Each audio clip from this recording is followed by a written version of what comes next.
Hello everyone. Today we are going to start the chapter Government Budget of the book Macro 12th class. First we will understand the term budget. What is budget?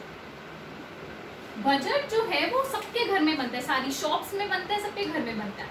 आपके घर में आपके parents earn करते होंगे, whether your mom और your dad. वो हमेशा month के स्टार्टिंग में या मंथ के एंड में एक लिस्ट बनाते होंगे कि इतना अमाउंट मैंने अपने बच्चों को देना है एज अ पॉकेट मनी, इतना अमाउंट का हमारा इलेक्ट्रिसिटी बिल आएगा, इतने अमाउंट का हमारा मिल्क का एक्सपेंडिचर होगा, एक्सेट्रा, इतनी हमारी इनकम है, so on. So we will discuss, but here we will discuss the budget of government. So for this we just have to remember three words. First is statement. Second is estimated. And the third is expenditure.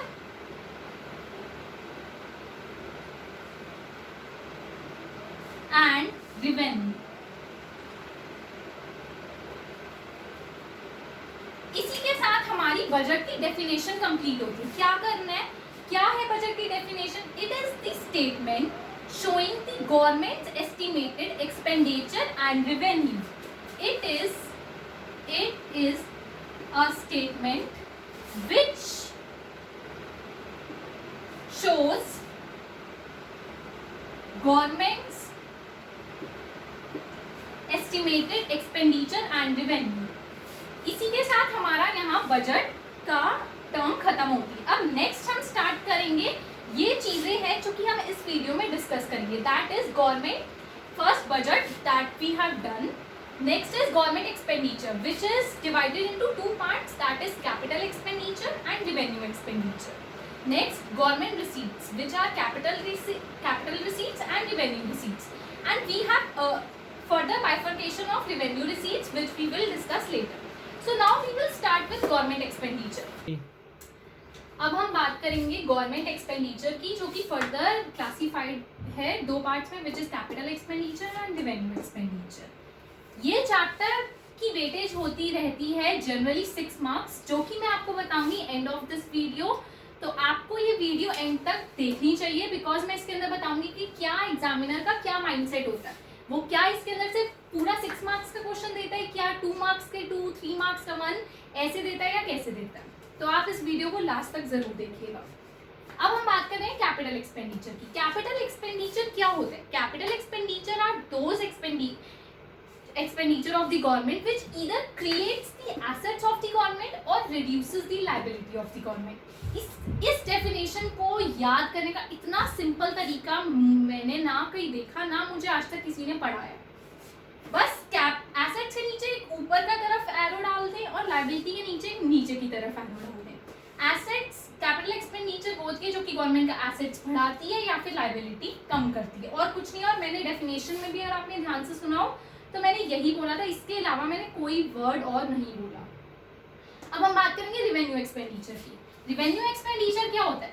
Asset, ना ही ये asset बढ़ाती है या कम करती है, ना ही ये liability बढ़ाती है या कम करती है. इसकी डेफिनेशन होगी, revenue expenses are those expenses of the government which neither creates assets or reduces the assets or which neither creates liability or reduces the liability. तो हम इसको पूरा कर देंगे क्रॉस.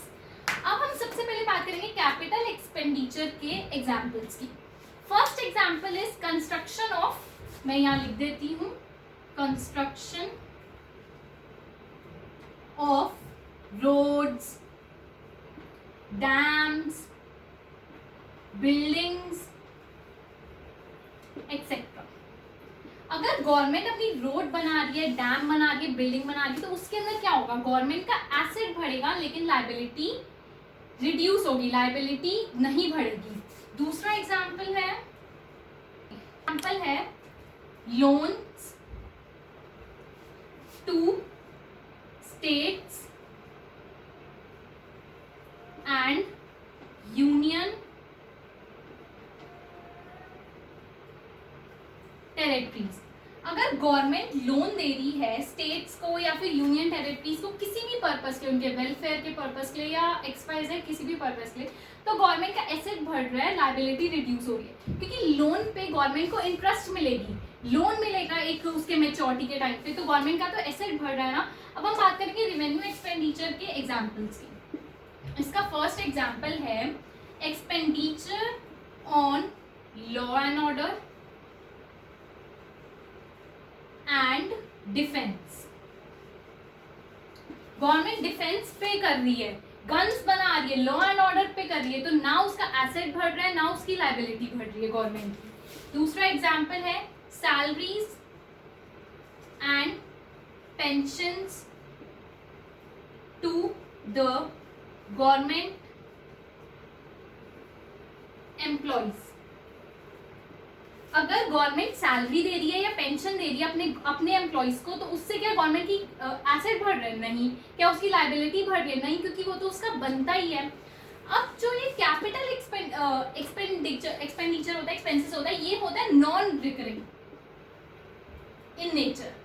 नॉन रिकरिंग मीन्स जो बार बार ना होती हो। मान लो गवर्नमेंट ने 5 साल में एक डैम बना दिया, 3 साल में एक रोड बना दी, 2 साल में एक बिल्डिंग बना दी। क्या गवर्नमेंट रोज रोज बना रही है? क्या गवर्नमेंट हर रोज एक डैम, एक रोड, एक बिल्डिंग बना रही है? नहीं। तो ये नॉन रिकरिंग इन नेचर होते हैं और ये रिकरिंग इन नेचर होते हैं, क्योंकि सैलरी गवर्नमेंट अपने एम्प्लॉइज को हर महीने देती है, पेंशन हर महीने जाती है रिटायर्ड एम्प्लॉइज को, एंड सो ऑन। और जो इन्वेस्टमेंट है, interest on investment, interest payment है, जैसे गवर्नमेंट ने किसी से लोन लिया है, मान लो इंडियन मॉनेटरी फंड से लिया है या फिर RBI से लिया है, तो उसकी जो इंटरेस्ट पेमेंट है वो भी गवर्नमेंट के रेवेन्यू एक्सपेंडिचर में जाएगी, क्योंकि ना वो गवर्नमेंट का एसेट क्रिएट कर रही है, ना वो गवर्नमेंट की लायबिलिटी रिड्यूस कर रही है। अब हम बात करेंगे गवर्नमेंट रिसीट्स की। Government receipts are classified into 2 parts, that is capital receipts and revenue receipts. इससे पहले, इनको समझाने से पहले मैं आपको एक बात बताना चाहती हूँ। आप जिस भी चीज को टैबुलर फॉर्म में करें ना, T शेप में, वो आपके लिए 50% से इजी हो जाता है एज कम्पेयर टू आप एक लिखेंगे उसकी डेफिनेशन, फिर दूसरा लिखेंगे उसकी डेफिनेशन। नो। सो हम बात कर रहे हैं अभी कैपिटल रिसीट्स की। Capital receipts are those receipts of the government which either reduces assets of the government और increases liability of the government. इसका मतलब है एसेट्स के नीचे डाल दीजिए ऐसे वाला मार्क और लायबिलिटी के डाल दीजिए ऊपर वाला एरो। गवर्नमेंट की जब कोई एसेट कम होता है या फिर कोई लायबिलिटी बढ़ती है तो हम उसको कहते हैं कैपिटल रिसीट्स। इसके एग्जांपल्स है बोरोइंग्स। अब गवर्नमेंट ने किसी से कुछ बोरो किया, वेदर इट इज मनी और एनीथिंग, तो क्या गवर्नमेंट का क्या हो रहा है? लायबिलिटी बढ़ रही है, क्योंकि गवर्नमेंट के सर पे एक बोझ होगा कि हाँ इसको वापस करना है, इसकी इंटरेस्ट पेमेंट करनी है, एक्सेट्रा। दूसरा है डिसइन्वेस्टमेंट। तो इससे क्या हो रहा है? हम लिख देते हैं लायबिलिटी इंक्रीज हो रही है। दूसरा डिसइन्वेस्टमेंट। डिसइन्वेस्टमेंट से क्या होगा? डिसइन्वेस्टमेंट मतलब गवर्नमेंट ने अपनी कोई इन्वेस्टमेंट, वेदर उसकी कोई बिल्डिंग है, उसका कोई एसेट है, उसके शेयर्स हैं, कुछ भी, उसको सेल आउट करना। तो उससे क्या हो रहा है? वो गवर्नमेंट का एसेट था, उससे गवर्नमेंट का एसेट क्या हो रहा है? रिड्यूस। ये कई बार पेपर में आता है कि इससे क्या हो रहा है, इससे क्या हो रहा है, वो आपको बता देंगे। ऑक्शन। ऑक्शन मतलब गवर्नमेंट अपनी किसी चीज की बोली लगाती है, सिंपल टर्म्स में वही अपनी किसी चीज को बेचना। तो इससे क्या हो रहा है? गवर्नमेंट का एसेट रिड्यूस हो रहा है। अब provident fund of government employees. Provident fund,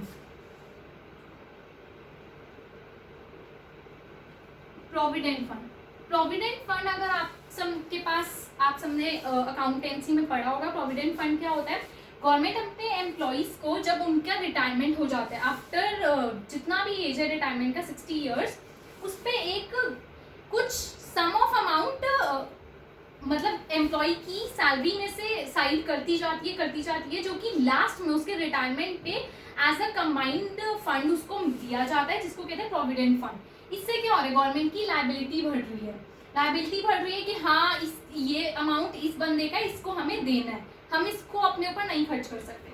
अब हम बात करते हैं रेवेन्यू रिसीट्स की। Revenue receipts are those receipts which neither reduces the assets of the government nor increases liability of the government।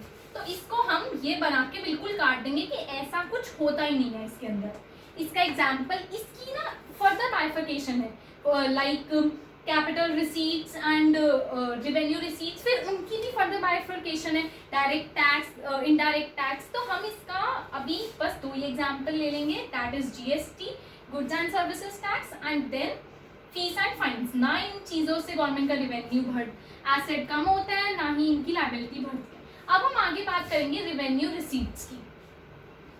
अब हम एक चार्ट बना के, फ्लो चार्ट काइंड ऑफ बना के इसको समझेंगे। गवर्नमेंट रिसीट्स जो कि अभी हमने पढ़ा, इसके अंदर आता है कैपिटल रिसीट्स, जो कि मैं आपको अभी बता चुकी हूँ। अगर आप में से कोई भूल गया हो तो फिर उसको फिर से रिवाइज करें, फिर से वीडियो देखें। और दूसरा होता है रेवेन्यू रिसीट्स। अब हम पढ़ने वाले हैं रेवेन्यू रिसीट्स की further bifurcation. Revenue receipts are divided into 2 parts, that is tax receipts and non-tax receipts.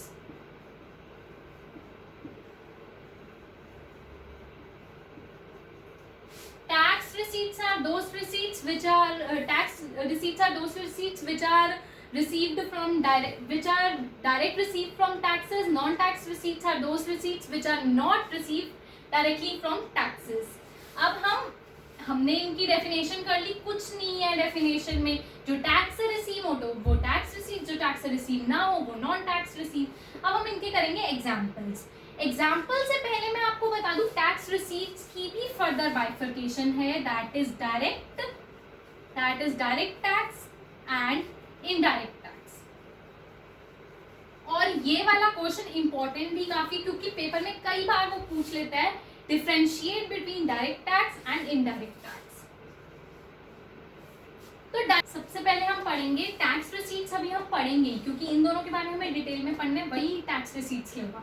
हम पढ़ रहे हैं नॉन टैक्स रिसीट्स, जो कि गवर्नमेंट को रेवेन्यू रिसीट्स आती है, टैक्स से नहीं। इसके क्या एग्जांपल्स हैं जो कि मैंने अभी आपको बताए थे, fees and fines. Fees and fines, आप रोड पे जा रहे हो, आपका चालान कट गया, आपने रेड लाइट क्रॉस कर दी, एक्सेट्रा। और दूसरा है, और काफी सारे इसके एग्जांपल्स हैं, मैं जो है 2-3 मेन एग्जांपल्स बता रही हूँ, बाकी तो आप बुक से पढ़ ही सकते हो। और है एस्चीट्स। एस्चीट्स एक इम्पॉर्टेंट टर्म है, विच मीन्स जब किसी बंदे की प्रॉपर्टी, किसी इंसान की प्रॉपर्टी या फिर कोई बिल्डिंग, उसका घर गवर्नमेंट सीज कर लेती है।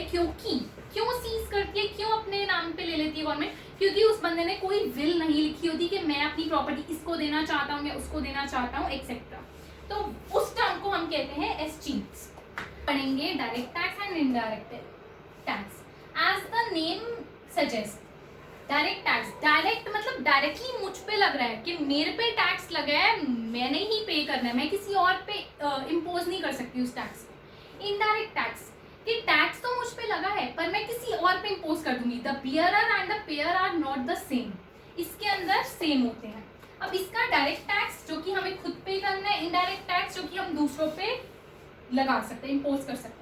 Direct taxes are generally imposed on income, property and profit. Indirect tax are generally imposed on sale and production. मैं यहाँ लिख देती हूँ किस किस पे generally imposed होते हैं, income, property and profit.